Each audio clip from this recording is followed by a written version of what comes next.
تو اس لیے ہمیں بار بار حکم دیا جاتا ہے کہ خود کو بھی عذاب سے بچاؤ اور اپنی بیویوں اور اولاد کو بھی. ٹھیک ہے, پھر توبہ کا ذکر آ جاتا ہے, اور دو آیات ہیں, آیت نمبر 8 اور 9, ان میں توبہ کی طرف توجہ دلائی گئی ہے. توبہ کو ہم پہلے ڈیٹیل میں پڑھ چکے ہیں کہ آپ صلی اللہ علیہ وسلم کی دو احادیث بڑی اہم ہے. ایک میں فرمایا کہ اللہ کی قسم میں روزانہ 70 سے زیادہ مرتبہ توبہ کرتا ہوں, استغفار کرتا ہوں. ایک اور روایت میں ہے کہ اے لوگوں اللہ کی جناب میں توبہ کیا کرو, اس لیے کہ میں خود اس کے حضور روزانہ 100 مرتبہ توبہ کرتا ہوں. تو بیسیکلی توبہ کے معنی جو ہے رجوع کرنا, پلٹنا, لوٹ آنا.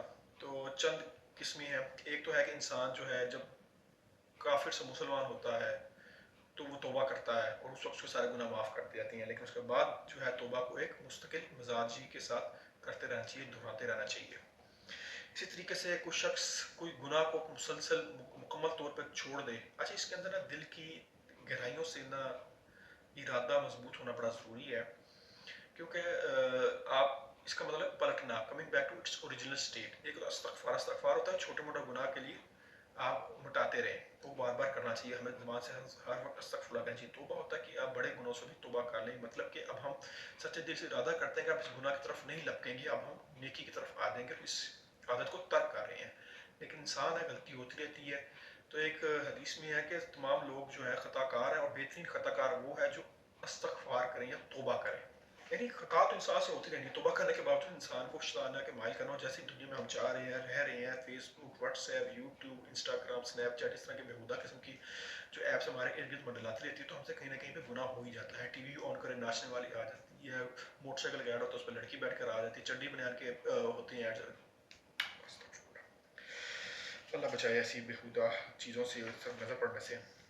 تو توبہ کے اوپر بڑا خاص حکم ہے, اور چونکہ وقت کم ہے تو وقت کی کمی کی بنا پہ ہم جو ہے ڈائریکٹ اینڈ پہ پہنچ گئے ہیں. آیت نمبر 10 سے لے کے 12 تک اللہ تعالیٰ نے مثال فرمائی کافروں کے لیے نوح اور لوط کی بیویوں کی. دونوں ہمارے دو نہایت نیک بندوں کے عقد میں تھیں, تو انہوں نے ان سے خیانت کی, روش اختیار کی, تو وہ دونوں ان کو اللہ کے عذاب سے بچا نہ سکے. یعنی دونوں بیویوں نے خیانت کی. یہ نہیں لکھا ہوا کہ انہوں نے غیر اللہ کی پرستش کی یا کفر کیا یا شرک کیا, یہ نہیں لکھا ہوا. خیانت کی, شوہر کے ساتھ خیانت کی, بڑا اہم چیز ہے, سمجھنے کی بات ہے کہ بیویوں نے اس صورت کا آغاز بھی یہ ہوا تھا, ٹھیک ہے, کہ 30 آیت کے اندر میں پڑھا کہ انہوں نے خیانت کی, راز آگے شیئر کر دیا. تو ادھر بھی ورڈ آ رہا خیانت کی, شوہر کے ساتھ خیانت کی, اور نتیجہ کیا نکلا کہ دونوں نبی تھے, نیک تھے, رسول تھے, لیکن وہ اپنی بیویوں کو نہیں بچا سکے اللہ کے عذاب سے, اور دونوں عذاب میں مستحق ہو گئی. اسی لیے پہلے جو سخت الفاظ آئے ازواج مطہرات کے لیے کہ اللہ تعالیٰ حضرت جبرائیل, تمام فرشتے, تمام نیک بندے نبی کے ساتھ ہیں, تمہارے ساتھ نہیں, اور تم سے زیادہ نیک و نیک جو ہے خواتین نبی کریم صلی اللہ علیہ وسلم کو دی جا سکتی ہیں, پرہیزگار, تقوی والی. تو یہاں پہ بھی آ رہا ہے کہ جن عورتوں نے خیانت کی, اور پھر آگے فرمایا گیا اور اللہ تعالیٰ نے مثال بیان فرمائی ہے اہل ایمان کے لیے فرعون کی بیوی کی. اب فرعون کی بیوی یعنی دو وہ بیویاں جو نبیوں کے گھر میں تھیں, اور کیا ہو گیا, عذاب ان پہ آ گیا. اور اب اس بیوی کی طرف ذکر ہو رہا ہے جو فرعون کے گھر میں تھی, یعنی ایک ظالم حکمران کے گھر تھی, لیکن اللہ تعالیٰ نے اس کو نیک لوگوں میں شامل کر دیا. جبکہ اس نے کہا, اے میرے رب, میرے لیے اپنے پاس ایک گھر جنت میں بنا, اور مجھے فرعون اور اس کے عمل سے نجات دے, اور مجھے نجات بخش ظالموں کی قوم سے. تو اللہ جہاں چاہتا ہے رحمت اور ہدایت نازل کر دیتا ہے. یعنی دو خواتین وہ جو نبیوں کے گھر میں تھیں, وہ عذاب میں چلی گئیں, عذاب کی مستحق ہوگی, اور ایک وہ عورت جو پیدا ہی فرعون کی طرف ہوئی, جو خود غرق ہوا, اور وہ کس طرف آ گئی, نیک لوگوں میں شامل ہو گئی, اور اللہ تعالیٰ کی نیک جو ہے بندی بن گئی. اور عمران کی بیٹی مریم, حضرت مریم علیہ السلام کا تو رتبہ بہت بلند ہے, اعلیٰ ہے,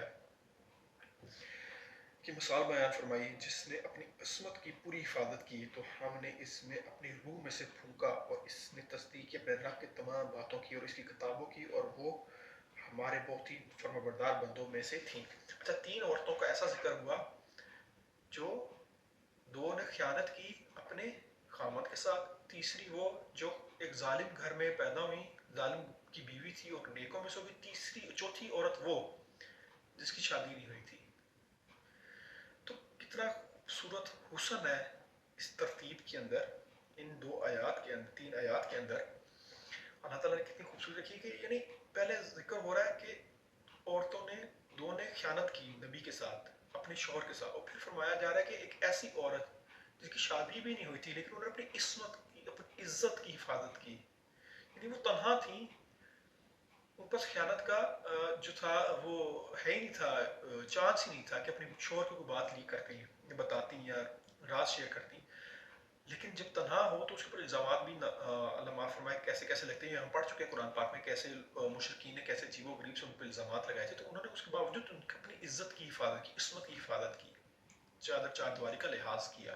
پھر ان میں اللہ تعالیٰ نے روح پھونکی. حضرت عیسیٰ علیہ السلام کی پیدائش ہوئی اور وہ انتہائی نیک میں خاتون تھی.